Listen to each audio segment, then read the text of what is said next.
2013 সালের 28শে ফেব্রুয়ারি জামায়াত নেতা দেলোয়ার হোসেন সাঈদীকে চাঁদে দেখা গেছে এমন গুজবের পর থেকেই দেশজুড়ে শুরু হয় জামায়াতের তাণ্ডব।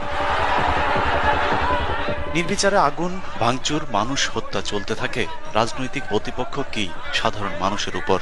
বিভিন্ন জেলায় আওয়ামী লীগের প্রায় শখানেক নেতাকর্মীকে হত্যা করে জামাতের নেতাকর্মীরা।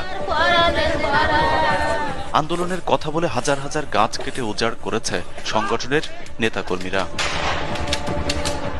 তার সাথে যুক্ত হয়েছে নির্বাচন আর তত্ত্বাবধায়ক ইস্যু। এসব আন্দোলনের অজুহাতে দীর্ঘদিন ধরেই জামায়াতের তৎপরতার কাছে জিম্মি ছিল দেশের মানুষ। হরতাল, অবরোধ, বোমা, ভাঙচুর সবই চলেছে সমানে সমান। 18 দলের কর্মসূচিতেও অনেক সময় বিএনপির মতো বৃহৎ রাজনৈতিক দলের চাইতেও কোথাও কোথাও নিজেদের উপস্থিতি দেখিয়েছে বেশি। আর রাজপথের আন্দোলনে তো নিজেরাই অল ইন অল।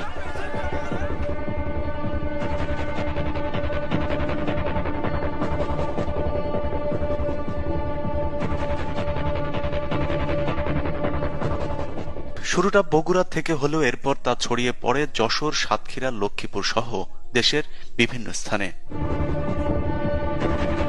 এর মধ্যে ভয়াবহ অবস্থার সৃষ্টি হয় গাইবান্ধা, ঠাকুরগাঁও, নীলফামারী, যশোর আর সাতক্ষীরাতে।